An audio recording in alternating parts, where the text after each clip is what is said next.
there, I'm Sandy Reese, nonprofit fundraising coach and trainer, and I am really glad that you're here.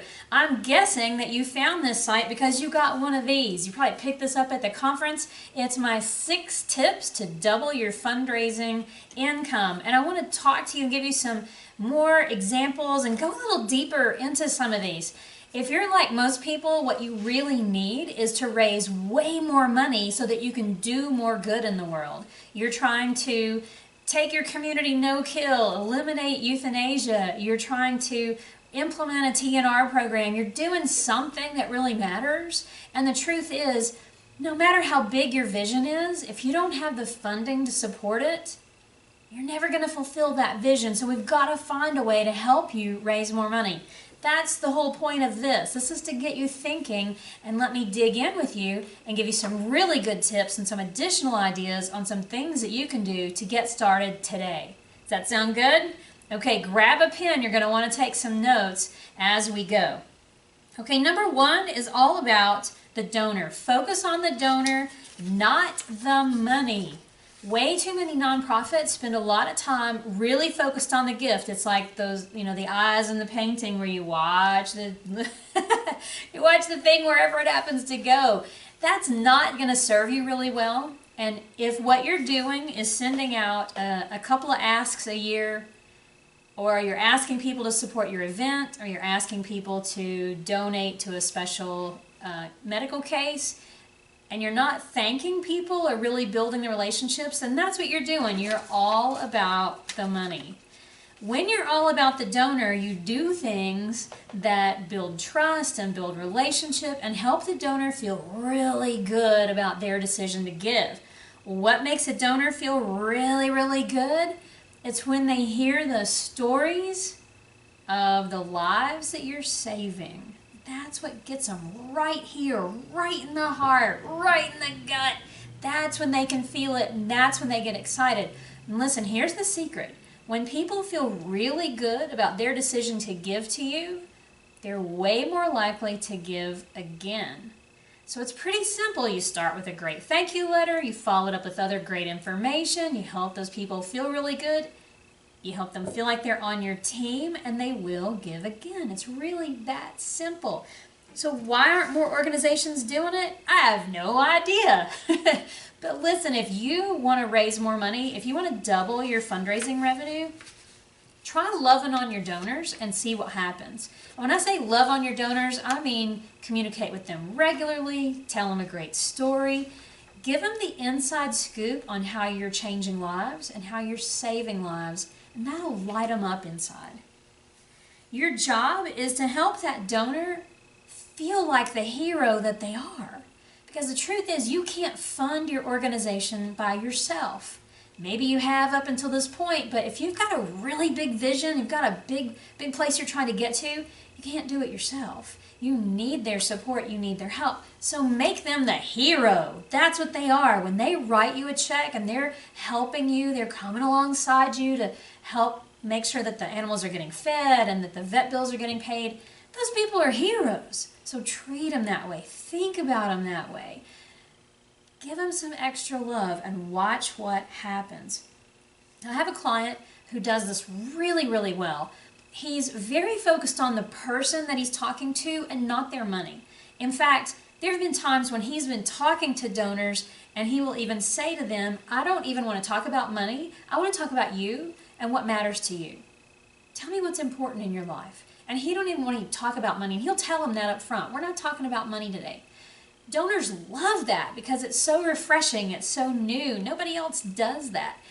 And then when they catch the excitement and the fire of his dream, of course they want to help. Of course they want to pull their checkbook out and make a donation. And you can do that too. You have to get out of that, I gotta bring in money kind of mode. And you have to really think about, this person is they're an individual. They're not just a donor. They're not just a number. They're somebody who can help me, not only now, but next week, next month, next year, next decade.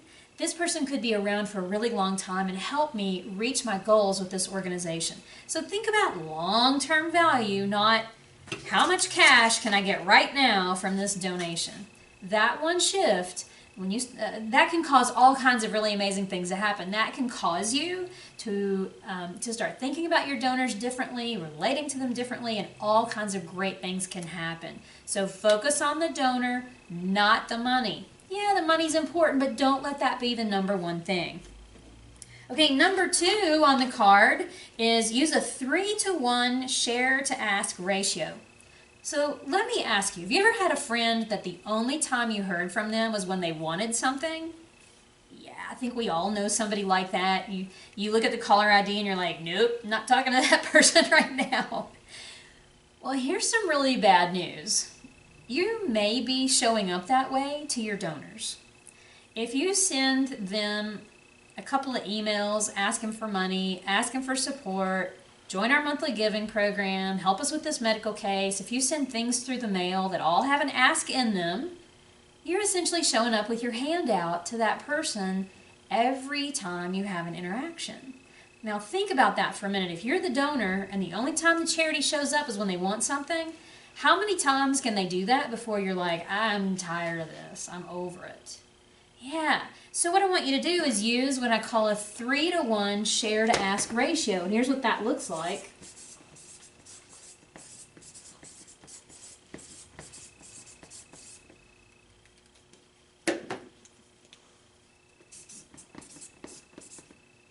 Share, share, share, ask.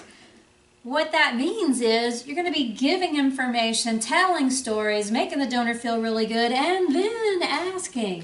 Think about how that can change things. And the sharing needs to be really donor focused, really move them, touch their heart. Give them a good story. Talk to them about what you're doing that is making a difference in the world. And I know you are. I know you're doing things where you're saving animals that otherwise nobody would jump in and save. I know you're doing amazing things. So share. The share can be a newsletter, it can be an e-newsletter, it can be an e-blast, it can be a really well done thank you letter, it can be a phone call, it can be social media, it can be a lot of things, but you need to focus on give them good stuff, give them good stuff, give them good stuff, and then ask. Most nonprofits have this backwards. They're doing ask, ask, ask, share. And that's why they see donor fatigue. That's why they see a drop in their retention rates. That's why they are just not seeing the revenue that they want. So if you implement this one change, this can be a game changer for you. Find a way to share. Now these shares, listen, this has got to be good stuff. When you're sharing, it's got to be about the heart. It's got to be things that are going to make the donor feel good, warm their heart, make them the hero, show them how their gift is making a difference, how you've put it to work, how it's saving lives right away. That's when things get really interesting. That's when this really starts to work. So don't be the person who only shows up with your hand out. Give the donor something really good. Help them feel like they've just done the most amazing thing in the whole world, because the truth is that's what they've done. Okay, I want to give you another exercise before we leave this, because a lot of times I teach people this and they go, sharing, yeah, we're doing that. We're sending out a newsletter. We've got the e-blast going on. And I think what they're still missing is it's still very inwardly focused, okay? So there's a difference between what matters to you and what matters to your donor, okay? Everything that you share needs to be important and relevant to your donor, not to you. So I'll invite you to try an exercise. You can take a piece of paper, and on that piece of paper you can draw a line down the middle, and then you can write donor and me. And then I want you to think about the story that you want to share, and I want you to write down how it's interesting and relevant to the donor, and what about it is interesting and relevant and meaningful to you. This is going to cause you to think a little bit. You got to put yourself in the donor's shoes and think about, okay, if I'm the donor, what matters to me? So you got to really think about this. It's not always what matters to you. So if you find that what you write is like this, and it's all interesting to you, you got to stop that. You got to have way more of what's interesting to the donor. That's when your newsletter is going to work. So you've got to stop and think about this. You cannot put newsletters together at the last minute. You can't be slapping this stuff together just to go check the block, we're done, newsletter's out. You need to stop and think about this stuff and make sure that it is relevant and interesting to the donor, meaningful to them, not just to you. Okay? See how this works? Okay, number 3 on our postcard is to send a great newsletter or none at all. Y'all, come on. Most newsletters that nonprofits send out are crap. And it doesn't matter if it's email or if it's a printed newsletter. The ones that I see are all about the organization. So it's a whole lot of this. It's a whole lot of me, me, me, me, me. I had a newsletter show up in my mailbox about a week ago. It was one of the worst newsletters I've ever seen. And I'm not sure I kept it. I'm kind of wishing that I did because I would love to share it with people. Here's what was in it. On the front page was, here's what we've been doing this year. We started this program, and we wrapped up this program, and we did this, and we did that. And I got halfway through it and went, how is any of this interesting to me? It was so self-centered. It was all me, me, me, me, me. Then I open it up, and it's all, here's about our board, and here's about the grant money we've given out, and here's what's going on. And it was more me, me, me, me, me. I was bored reading this newsletter. It was awful. So I want you to really get that you can't do newsletters like that and expect to engage people. It just doesn't work that way. You've got to make sure that you're adding things that matter to the donor. What's interesting? What's relevant? What's meaningful? Where's the story? Oh my gosh, in this newsletter, there was no story. I tell people all the time, lead with a story. Connect with the heart. That's when you're going to get people. There was no story, none, zilch, zero in this newsletter. It was boring. It was all text. There were no pictures. This was one that came via snail mail. There were no pictures, no graphics, nothing to break up the text. It was awful. It was the worst newsletter I've seen in a really long time. If that's the way you're going to do a newsletter, don't bother. It doesn't get you anything. It's a total waste. Even if you're doing it by email, and a lot of people think we're going to do newsletters by email so we can save a lot of money. That's the wrong reason to do an email newsletter. You do an email newsletter because that's the way your donors want to receive it, not because it's cheaper or easier for you. You give people the information in the format that they want it, because really it's about making it easy for your donor, not for you. Fundraising is not about your convenience. It's not about what's easy for you. It's about what's easy for the donor to understand. If they want an email newsletter, you better do an email newsletter. If they want it print, you better do it in print. It doesn't matter what you think or what your budget calls for. Do it the way that they want it, okay? If you can't do a great newsletter, don't bother. If your newsletter doesn't cause your donor to feel good about supporting you, don't bother. There's no point. So do a great newsletter. Send them something that lets them know how they made a difference and how they're the hero. That's what's really important. There's a research study done about 15 years ago by a woman named Penelope Burke, and she surveyed about 100,000 donors, and she asked them a lot of questions that were really important, but one in particular that to me is very interesting, and that is, what would cause you to want to give again to an organization? So if you make a donation to a nonprofit, what's going to cause you to make another gift? Well, 85%. Let me write that down for you. 85% of them said they would either definitely or most likely give again if a couple of conditions were met. One, they were thanked in a prompt way with, if they got a thank you letter really quickly that let them know that the organization got their gift. And number two, if they received meaningful information about how their gift was being used.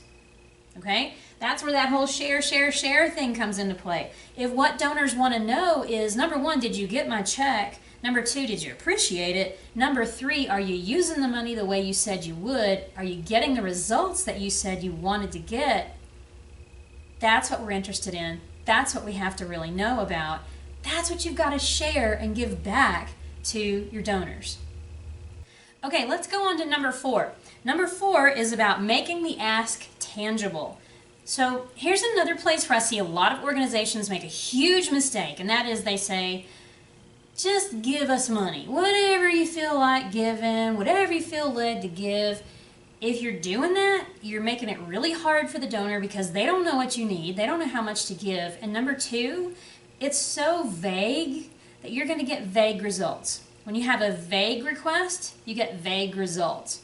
So what I want you to do is ask for something very clear and specific and make it tangible. Here's what that looks like.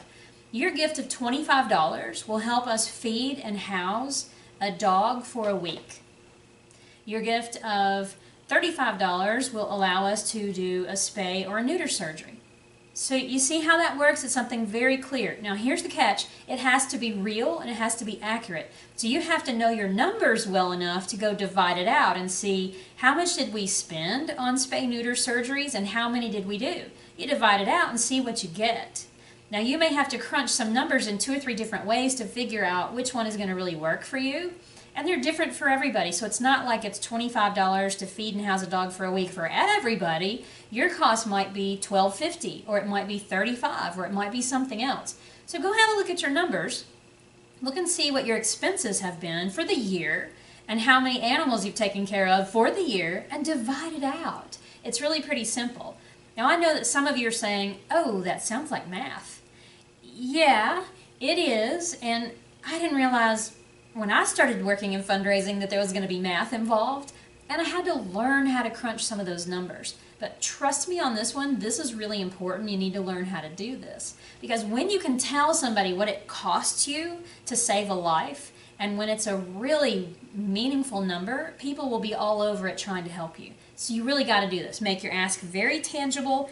Don't ask for anything vague. And none of this, give to our annual fund. I hate those.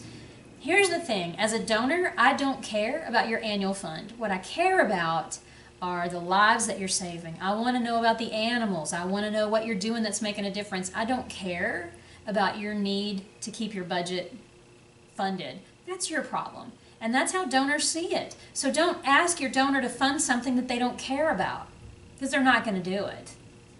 So hopefully you really get that one. You can look around at some other organizations, watch Best Friends, watch the ASPCA, watch Humane Society of the United States, watch what they're asking people to fund. And by the way, you can go make a small gift to any of those organizations and you'll be on the receiving list or on the receiving end of their appeals, and you'll get to see what they're doing. It's a really, a very cheap way to get a lot of education. You know, you can give them a $5 gift, a $10 gift, a $25 gift, and you then can learn what they're doing. And trust me, they all have experts that are guiding them in how to put those appeals out there. Okay, number 5, thank donors well. This is part of the statistic that I shared with you a little earlier, that 85% of people will either definitely or most likely give again if they're thanked well and if they receive meaningful information. How do you thank a donor well? Well, it comes with a couple of criteria. Number 1, it's got to be prompt. So if they give online, there needs to be an immediate receipt that goes out, and the receipt needs to have some thank you language in it.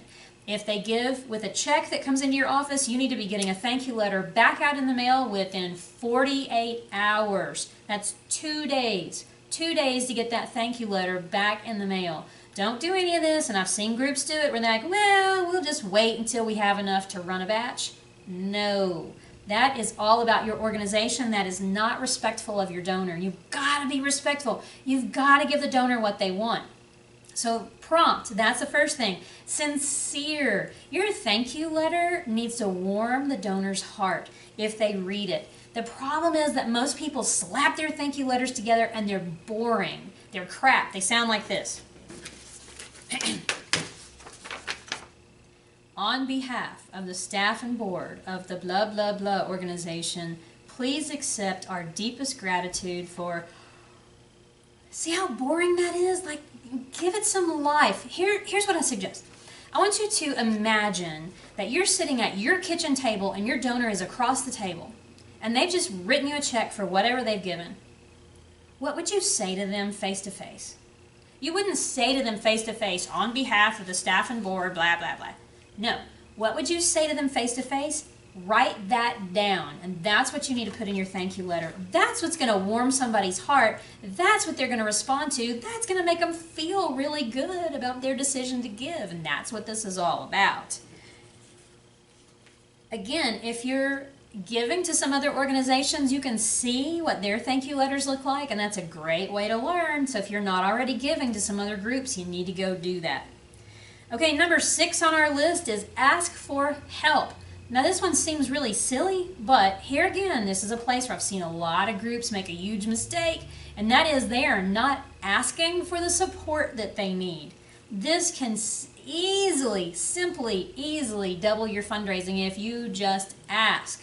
If you're kind of waiting on people to give and you're thinking, oh, I don't want to bother them. We already asked them once this year. I don't want to bother them. Your head is in the wrong place. I mean, think about this for a minute. When you have the right donors to your organization, they care about your success. Probably not quite as much as you, but a whole lot. They want to see you succeed.